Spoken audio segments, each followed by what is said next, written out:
우리가 지난주에 살펴봤던 것처럼 예루살렘 교회를 통해서 기적과 능력은 계속해서 나타났고요. 많은 사람들은 치유의 능력을 경험하게 됐습니다. 그리고 남녀의 큰 무리가 교회로 몰려들었다 이렇게 말씀하고 있죠. 반면에 유대 종교 지도자들은 이 일에 대해서 시기가 가득했다 이렇게 말씀하고 있습니다. 하나님께서는 교회에 은혜를 베풀어 주셔서 새로운 영적인 부흥 또 놀라운 능력이 나타나게 하셨지만 종교적인 권력을 가지고 있었고 기득권 세력에 속해 있던 사람들의 입장에서는 불편할 상황일 수밖에 없었던 거죠.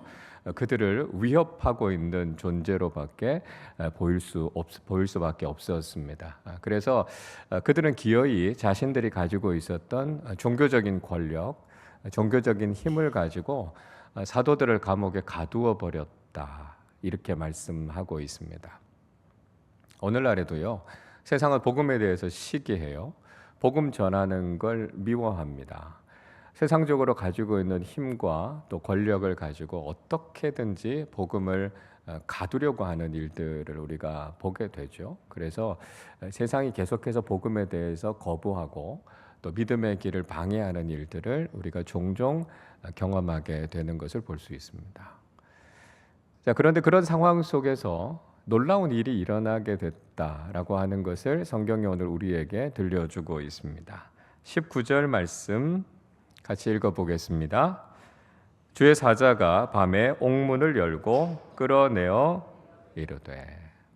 사도들이 감옥에 갇히게 됐는데요, 그 밤에 주의 사자, 그러니까 천사가 감옥으로 사도들을 찾아와서 감옥에서부터 그들을 이끌어냈다 이렇게 말씀하고 있습니다.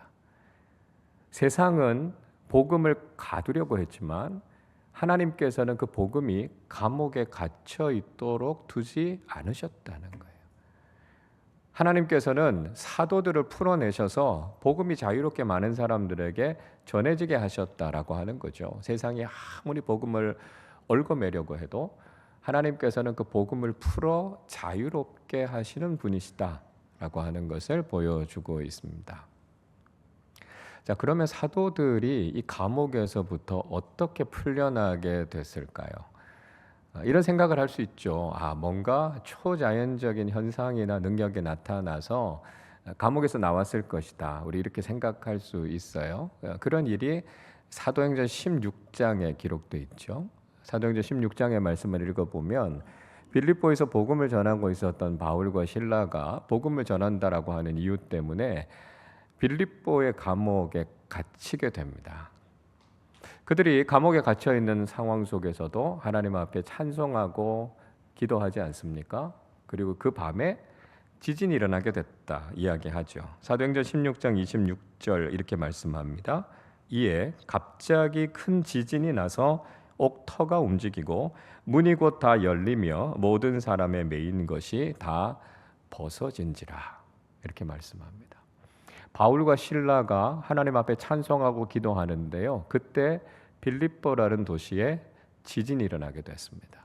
그 지진이 일어나서 닫혔던 옥문이 열리게 됐고 그들을 묶고 있었던 착고가 다 풀어지게 된 거죠. 그러니까 초자연적인 현상을 통해서 하나님께서 감옥에 갇혀 있었던 사람들을 구해내셨다라고 하는 걸 볼 수 있습니다. 자, 근데 오늘 읽었던 본문의 내용 속에는 그런 초자연적인 현상이 나타났다라고 하는 내용이 없어요. 그러니까 아마 이런 현상 때문에 이들이 감옥에서 나온 것 같지는 않습니다. 그래서 우리가 추정해 보건대 아마도 주의 사자들이 그 감옥을 지키고 있었던 사람들의 눈을 가리어서 보지 못하게 하시고 그 과정을 통해서 사도들을 구출해 내셨을 것이다 이렇게 봅니다. 자, 이런 이야기도 성경에 종종 등장하는 걸 볼 수 있어요.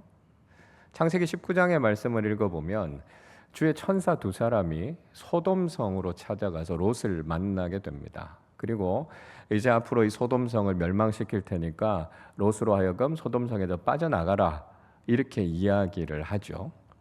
그런데 낯선 사람이 이 롯의 집에 찾아왔다라고 하는 이야기를 소돔성에 사는 사람들이 듣고 찾아오게 됩니다. 그리고 그 낯선 사람들과 성적인 관계를 맺으려고 한 거죠.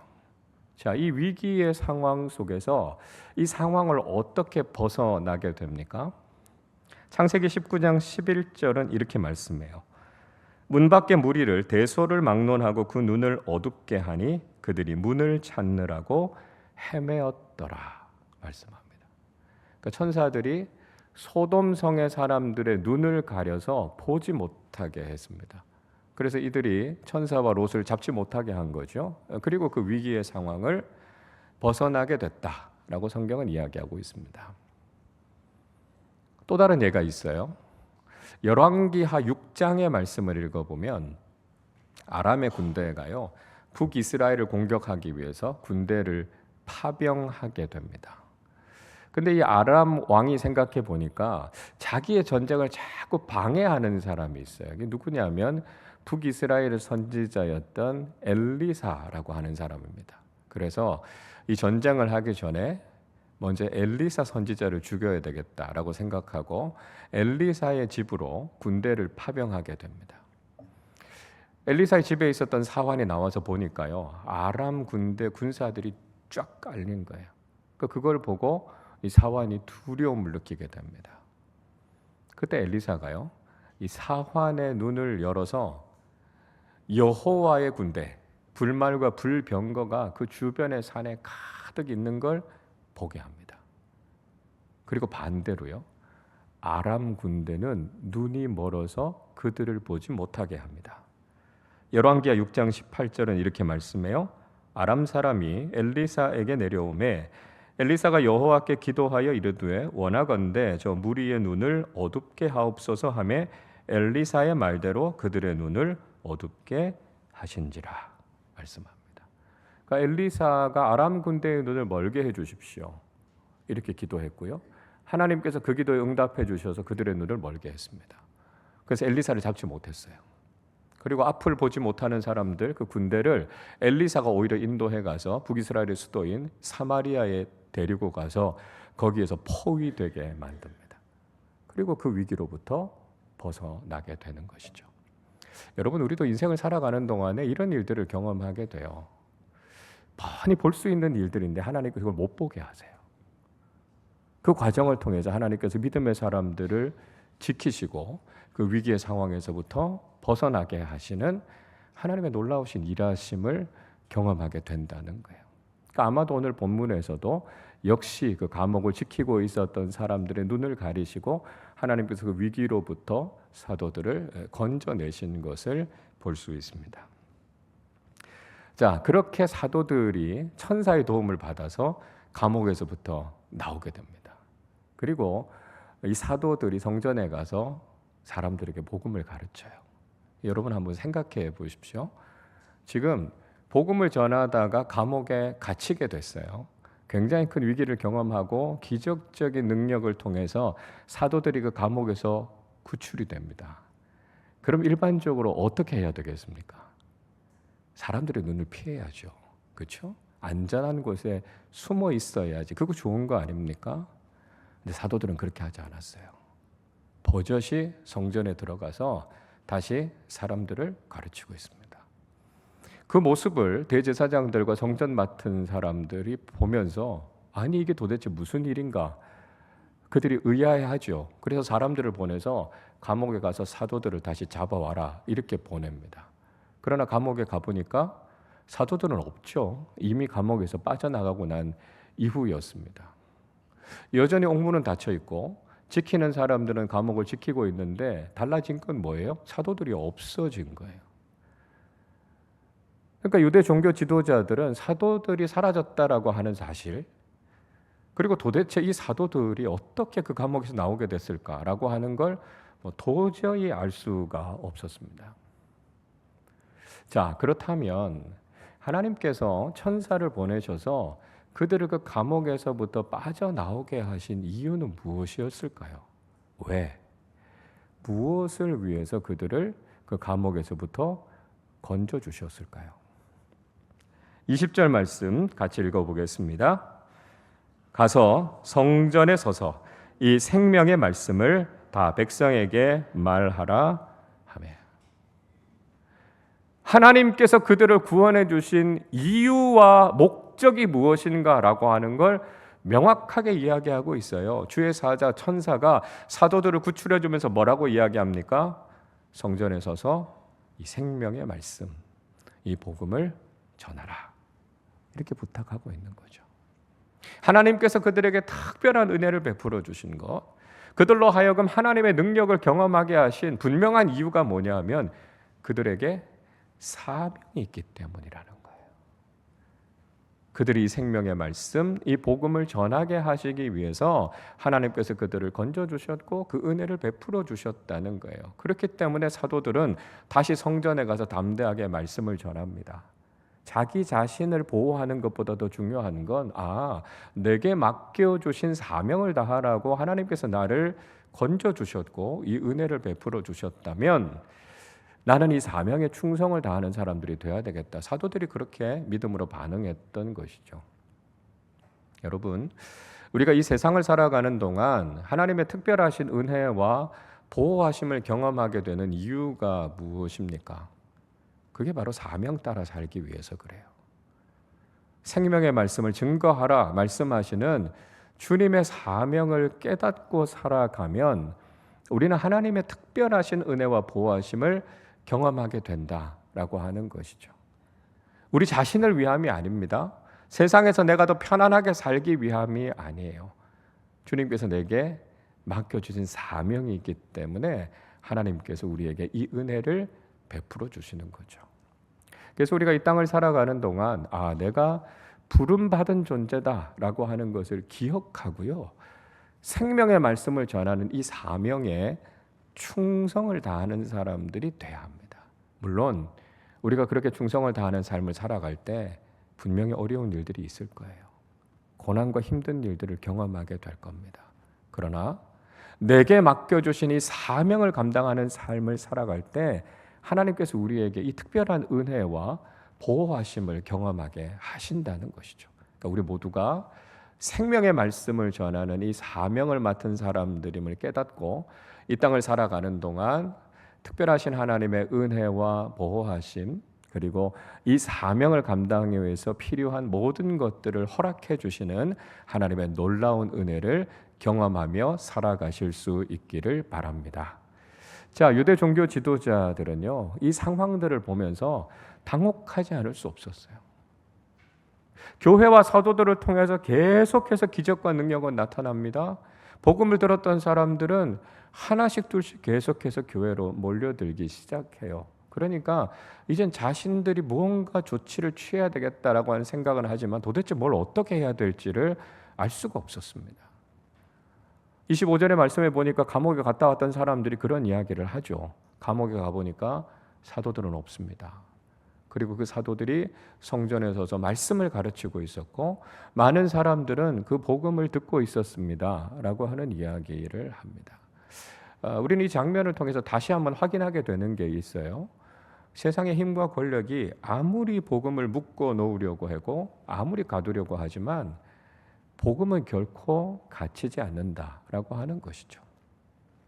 지금도 세상 곳곳에서 복음을 핍박하고 복음을 가두려고 하는 시도들이 얼마나 많이 있는지 모릅니다.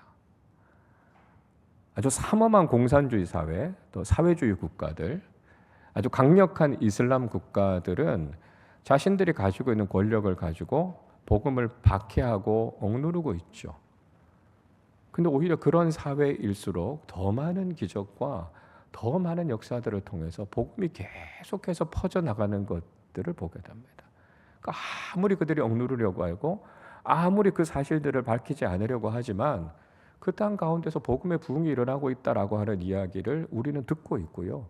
그런 상황들을 보면서 오히려 그들이 당혹해하고 있는 모습들을 보게 됩니다.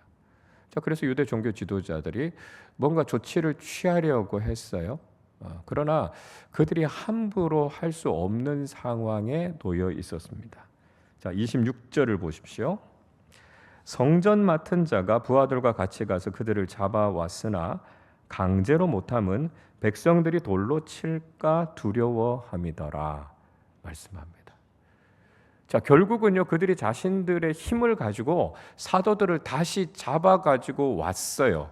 근데 문제는 뭐냐 하면 더 이상 사도들에게 위해를 가할 수 없었다고요. 왜 그렇습니까? 사람들이 폭동을 일으킬 수 있는 상황이었습니다. 이미 많은 사람들은 복음을 들었어요. 사도들을 통해서 나타났던 수많은 기적들을 경험했습니다. 그리고 많은 사람들이 초대교회에 함께 참여하게 됐어요. 이런 상황에서 자칫 사도들을 건드렸다가는 사람들이 돌을 들어서 폭동을 일으킬 수 있는 상황이었다는 거죠. 그러니까 유대 종교인들은 계속해서 사람들을 두려워하고 있었고 세상의 시선을 의식하고 있었기 때문에 자신들이 생각하고 있었던 것, 자신들이 하려고 하는 것을 제대로 하지 못하고 있었다는 것입니다. 자, 그래서 그들이 할 수 있었던 게 뭡니까? 협박하는 거예요. 28절 말씀 같이 읽어보겠습니다.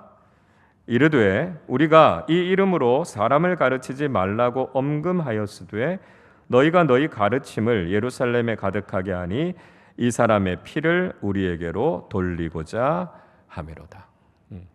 유대 종교인들이 가지고 있었던 의도는 명확했어요.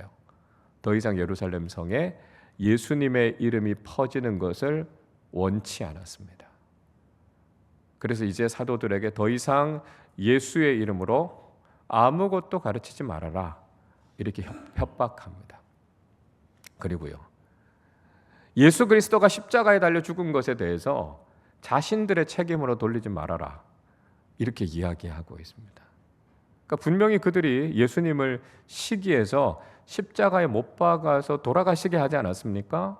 근데 그들이 지금 그 책임을 회피하고 있는 거예요. 그들은 예수님을 미워했고 로마 군대의 힘을 빌려서 예수님을 십자가에 못 박아서 죽게 했습니다. 그리고 모든 것이 다 끝났다. 그들은 그렇게 믿었던 거죠. 그러나 그게 끝이 아니었죠. 예수님께서 죽음의 권세를 깨뜨리시고 부활하셨습니다. 부활하신 예수님께서 제자들과 수없이 많은 사람들을 만나셨어요. 예수님께서 부활하시고 승천하시고 난 이후에 오히려 복음은 폭발적으로 부흥하게 됐고요. 교회는 놀라운 영적인 부흥을 경험하게 됐습니다. 이런 상황이 되니까 유대 종교 지도자들이 도대체 어떻게 해야 될지를 알지 못하고 염려와 걱정이 더해갔다라고 하는 것을 이야기하고 있습니다. 그리고 그들이 할 수 있는 건 그냥 말로 협박하는 것밖에 없었어요. 더 이상 예수를 전하지 말라고요. 예수를 죽인 것에 대해서 더 이상 자기들의 탓으로 돌리지 말라라고 이야기합니다. 이미 많은 사람들이 예수 그리스도를 구원자로 믿고 있는 상황에서 자신들이 구주 예수님을 죽인 원흉이 될 수 있는 이 상황들이 그들에게는 너무나 불편하고 껄끄러웠던 것이죠.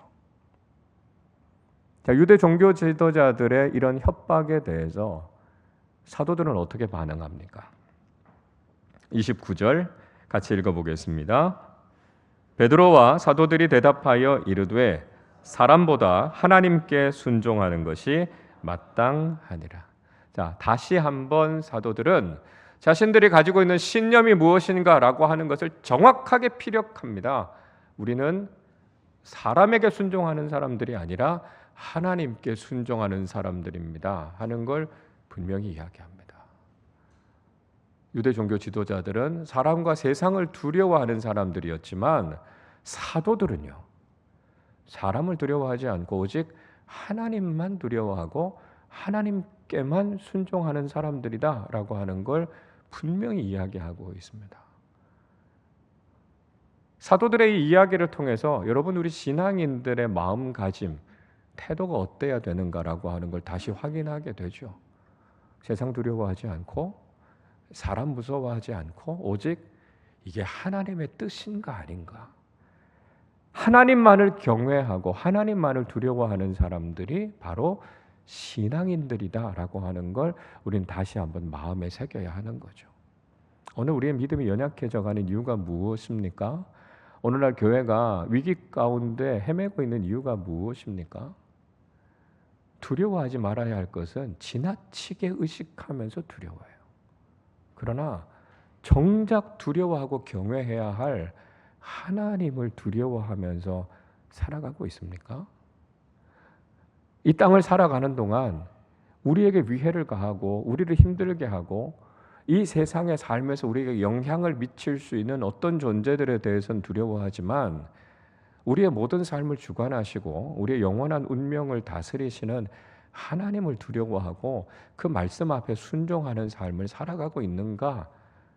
우리는 이걸 다시 질문해 봐야 된다는 것이죠. 예수님께서도 분명히 말씀하시지 않습니까? 마태복음 10장 28절에서 이렇게 말씀하시죠. 몸은 죽여도 영혼은 능히 죽이지 못하는 자들을 두려워하지 말고 오직 몸과 영혼을 능히 지옥에 멸하실 수 있는 이를 두려워하라 말씀합니다. 그러니까 우리가 진짜 두려워하면서 살아야 될 대상이 누구인가? 이걸 명확하게 해야 된다는 것이죠. 단지 우리 육신의 문제, 이 세상에서의 삶에만 영향을 미칠 수 있는 세상적인 존재를 두려워할 것이 아니라 우리의 몸과 우리의 영혼과 우리의 영원한 운명을 주관하시는 그 하나님을 우리가 두려워하면서 살아갈 때 우린 진짜 믿음의 사람다운 모습으로 살아갈 수 있게 된다라고 하는 것이죠. 자, 사도들은 다시 한번 이 신념, 이 믿음에 대해서 고백하면서 많은 사람들에게 생명의 말씀을 증거합니다. 앞에서도 말씀드렸던 것처럼 천사가 그들을 그 위기에서부터 건져주시고 감옥에서부터 꺼내주신 이유는 생명의 말씀 전하기 위함입니다. 그러니까 분명한 사명을 위해서 자신들을 살려주셨으니까 그 사명을 위해서 충성을 다하는 건 마땅합니다 하는 것을 그들이 보여주고 있는 것이죠. 마찬가지예요. 우리가 이 세상을 살아가고 있는 이유, 목적이 있다면 생명의 말씀 전하는 것입니다. 하나님께서 우리에게 건강을 주신 이유, 하나님께서 우리에게 세상의 소유와 지위를 주신 이유, 하나님께서 우리를 직장으로 삶의 자리로 우리를 보내시는 이유는 우리를 통해서 생명의 말씀을 전하게 하시기 위함입니다. 우리를 통해 하나님의 생명이 흘러가야 하고요. 하나님 나라의 복음이 전해지기 위해서 우리를 부르셨기 때문에 다시 한번 내 사명이 무엇인가를 알고 그 사명에 충성하는 사람들이 돼야 한다라고 하는 것이죠. 자, 여러분, 그러면 이 사도들이 전했던 생명의 말씀, 그리고 우리가 전해야 하는 이 생명의 말씀과 복음의 내용은 무엇입니까? 자, 먼저 생명의 말씀은 부활의 복음입니다. 30절 같이 읽겠습니다. 너희가 나무에 달아 죽인 예수를 우리 조상의 하나님이 살리시고. 자, 사도들은 십자가 위에서 죽으신 예수 그리스도를 하나님께서 다시 살리셨습니다라고 하는 부활의 복음을 전했습니다. 사도들이 이야기하는 그 복음의 핵심에는요, 부활이 있었어요. 그러니까 우리가 전해야 하는 복음의 중심의 내용에는 바로 부활의 소망이 있어야 된다라고 하는 것이죠. 우리가 누구를 만나도 우리가 복음을 전할 때 이 부활의 신앙을 전하는 사람들이 돼야 된다는 것이죠. 부활의 소망은요, 이 세상에 그 어떤 절망도 다 깨뜨릴 수 있는 능력이 된다는 것이죠. 우리 인간에게 있어서 가장 절망적인 이야기가 뭡니까? 가장 낙심이 되는 이야기가 뭐죠? 죽는다는 거예요. 당신 죽을 거예요. 그러니까 죽음 앞에서는 다 절망하고요, 다 낙심할 수밖에 없습니다. 갑자기 죽음이라고 하는 것이 우리를 엄습해 올 때 그 죽음 앞에서 두려워하지 않을 사람이 없고 절망하지 않을 사람이 없어요. 근데 부활의 소망이라는 건 뭡니까? 안 죽는다는 거 아니에요. 당신 안 죽어요. 영원히 살 거예요. 그 이야기가 부활의 소망입니다. 그렇기 때문에 이 부활의 복음은요, 우리 인생의 모든 절망을 깨트리게 된다는 거예요. 그러니까 우리가 이 부활의 복음을 전하면 지금 그 어떤 절망과 낙심과 문제 가운데 빠져 있는 사람이라 할지라도 그 절망을 깨트리고 그 사람에게 참된 소망을 줄 수 있다는 거예요. 그래서 우리가 이 부활의 복음을 전해야 된다는 거예요. 우린 죽을 사람들이 아니라 하나님의 나라에서 영원히 살 사람들이다라고 하는 이 확실한 소망을 붙잡는다면 우리가 삶 속에서 믿음으로 승리할 수 있고요, 절망을 깨트리고 다시 한번 믿음으로 일어설 수 있는 힘을 얻게 된다는 것이죠. 둘째로요, 생명의 말씀은 회개와 죄사함의 복음입니다. 31절 상반절 같이 읽어보겠습니다. 이스라엘에게 회개함과 죄사함을 주시려고. 하나님께서 예수님을 이 땅에 보내셨어요. 십자가에서 죽게 하셨어요. 왜요? 우리의 죄의 문제를 해결하시기 위해서요. 그래서 예수님께서 이 땅에 오신 이유가 바로 우리의 죄의 문제를 해결하시기 위해서 오셨다라고 하는 이 생명의 말씀을 전해야 된다라고 하는 것이죠. 우리 인생의 모든 문제의 근본적인 원인은 죄에 있다라고 하는 것을 우리가 분명히 알아야 된다는 것이죠. 그리고 복음은요, 우리 인생의 가장 심각한 문제인 이 죄를 해결할 수 있는 열쇠가 된다라고 하는 것을 우리가 분명히 전해야 한다는 것입니다. 물론 우리 인생에 문제들이 일어나는 원인들은 많이 있죠. 그러나 그 모든 원인들의 가장 근본적인 이유는 죄 때문이다라고 하는 것이죠. 그러니까 만약에 우리가 이 죄의 문제를 해결하지 않고 우리가 회개하지 않는다면 뭐 일시적인 방편이 될지는 모르겠어요. 증상이 사라질지는 모릅니다. 그러나 근본적인 문제는 해결되지 않아요. 다시 그 문제가 일어나는 걸 보게 된다는 것이죠. 그래서 복음이 이 죄의 문제를 해결했다라고 하는 것을 우리가 전해야 된다는 것이죠. 자, 그런데 중요한 것은 우리 스스로가 죄의 문제를 해결할 수 있는 능력이 없다는 것입니다. 그래서 그 죄의 문제를 해결하시기 위해서 하나님께서 예수 그리스도를 보내주신 거죠. 그래서 우리가 해야 될 일은 무엇입니까? 회개하는 거예요. 내가 죄인입니다라고 하는 죄인의 실존을 직면하고 하나님의 도우심을 구하는 것입니다. 그러니까 내가 죄를 해결할 수 있는 능력은 없지만 내가 회개하고 죄인임을 고백할 때 하나님께서는 이미 십자가 위에서 해결하신 그 죄사함의 은총을 우리에게 주신다라고 하는 것이죠. 자, 그래서 우리 인생의 가장 심각한 문제가 이 죄의 문제이고, 그렇기 때문에 우리가 회개하고 죄사함의 은총을 믿게 될 때 우리는 죄로부터 자유케 되고요, 참된 평안을 누리게 된다라고 하는 이 회개와 죄사함의 복음을 전해야 된다는 것이죠. 셋째로요, 생명의 말씀은 다스림의 복음입니다. 31절 하반절 같이 읽겠습니다. 그를 오른손으로 높이사 임금과 구주로 삼으셨느니라. 하나님께서 예수님을 오른손으로 높이셨다고 말씀해요. 지극히 높이셨다는 거죠. 그래서 예수님이 우리의 왕이 되시고 예수님이 우리의 구원자요 주님이 되신다 말씀하고 있습니다. 생명의 복음은요, 주님께서 우리를 통치하신다는 복음입니다. 제가 종종 말씀드립니다만 하나님 나라의 복음이라고 하는 것은 하나님의 통치를 인정하는 거예요. 주님께서 내 삶을 다스리신다라고 하는 거예요. 예수님만이 내 인생의 왕이십니다라고 하는 걸 고백하는 거죠.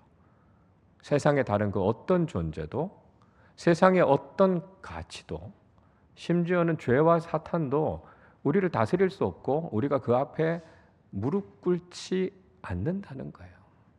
우리가 그리스도인으로 살아간다라고 하는 것은 오직 예수님께만 무릎을 꿇고 하나님의 말씀에만 순종한다는 거예요. 하나님 아닌 다른 존재에 우리가 복종하고 순종하고 따라간다면 우린 복음의 사람이 아니에요. 믿음의 사람이 아니라는 것이죠. 우리가 복음을 믿고 살아간다는 의미가 무엇입니까? 하나님만이 나를 다스리시고 예수님만이 나의 왕이십니다 라고 하는 것을 고백하는 것. 이게 진짜 믿음의 사람의 모습이다라고 하는 것이죠. 그래서 우리가 복음을 믿고 살아간다면 세상의 가치를 추구하는 것이 아니라 하나님 나라의 가치를 추구하고, 세상의 질서에 순종하는 것이 아니라 하나님 나라의 질서를 따라 살아가는 사람들이고요. 그렇기 때문에 예수님만이 나의 왕이시다, 나의 구주이시다라고 하는 것을 고백하는 것, 이 다스림의 복음을 믿고 살아가야 된다는 것이죠. 우리가 이 복음을 전하는 사람들이 돼야 한다는 것입니다. 사도들은 자신들이 바로 이 생명의 말씀, 이 복음의 증인이다라고 하는 것을 명확하게 다시 한번 이야기하고 있습니다. 32절 같이 읽어보겠습니다. 우리는 이 일의 증인이요 하나님이 자기에게 순종하는 사람들에게 주신 성령도 그러하니라 하더라. 사도들은 자신의 정체성을 다시 한번 분명하게 이야기합니다. 우리는 이 생명의 말씀과 복음의 증인입니다. 이야기합니다. 그리고 사도들은요, 자신 안에 계시는 성령님께서도 바로 자신들로 하여금 복음의 증인으로 살게 하십니다.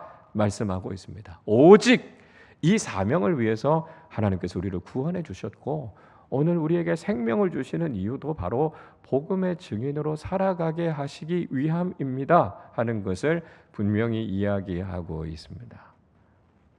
여러분, 우리가 사람에게 순종하지 않고 하나님께 순종한다는 것이 어떤 삶을 이야기할까요? 우리가 이 땅을 살아가는 동안 하나님의 특별하신 은총과 보호하심을 경험하는 삶은 어떻게 가능해지는 것일까요? 우리가 생명의 말씀의 증인으로 예수 그리스도의 복음의 증인으로 살아가고 있음을 고백하고 그러한 사명을 따라서 살아갈 때 우리는 하나님께 순종하는 사람들이 되고요, 하나님의 특별하신 은혜와 능력을 경험하는 사람들이 된다는 것입니다. 우리가 이 땅을 살아가는 동안 하나님께서 우리에게 주신 사명, 생명의 말씀을 전하라 하시는 주님의 사명을 기억하면서 이 땅 속에서도 하나님의 은총과 능력을 경험하시고 우리의 모든 삶을 통해서 생명의 복음 증거하는 귀한 사명 잘 감당하는 삶 사시기를 주님의 이름으로 축원합니다. 우리 시간에 찬양하고 같이 기도하겠습니다. 저 멀리 뵈는 나의 시온성, 오늘은 이곳 내일은 저곳에서도 사도들처럼 생명의 말씀 전하며 살게 해주십시오. 우리 고백하며 함께 찬양하겠습니다. 저 멀리 뵈는 나의 시온성, 오 거룩한 곳 아버지 집, 내 사모하는 집에 가고자 한 밤을 세웠네. 저 망망한 바다 위에 이 몸이 상할지라도 오늘은 이곳 내일은 저곳 주복을 2절로 찬양합니다. 아득한 나의 갈 길 다가고 아득한 나의 갈 길 다가고 저 동산에서 편히 쉴 때 내 고생하는 모든 일들을 주께서 하시리. 빈들이나 사막에서 빈들이나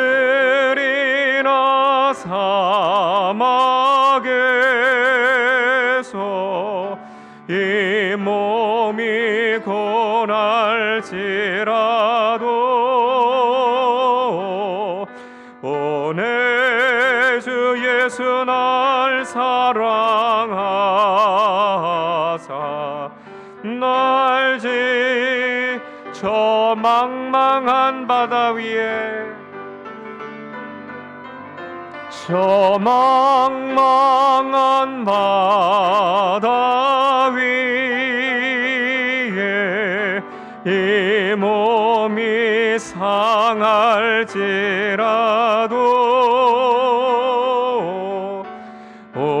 오늘은 이곳 내일은 저곳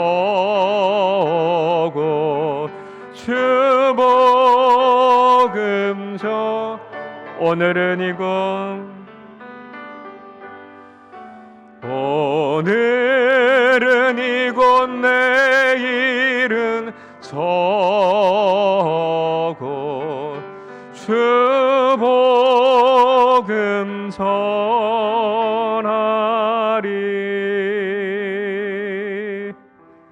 기도하겠습니다. 우리가 복음에 합당한 삶을 살아가고 복음을 증거하는 삶을 살아가려고 하면 세상은 가만히 있지 않을 겁니다. 우리를 공격할 거예요. 그러나 그 상황 속에서도 하나님 우리에게 특별하신 은혜를 베풀어 주시고 우리를 보호하시는 주님의 손길을 경험하게 하실 것입니다. 우리가 이 땅을 살아가는 이유, 우리가 부름받은 목적이 바로 이 생명의 말씀, 주님의 복음 증거하기 위함임을 우리가 다시 한번 기억하면서 주님, 오늘은 이곳, 내일은 저곳에서 우리를 보내주신 주님의 부르심을 따라 생명의 말씀인 복음 증거하는 삶 살게 하여 주시옵소서.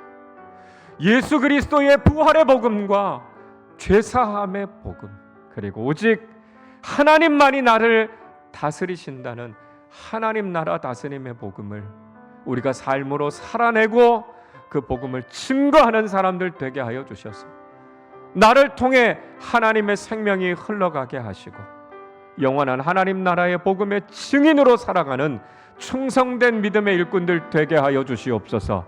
우리 말씀을 생각하며 합심으로 기도하겠습니다. 하나님 아버지, 감사합니다.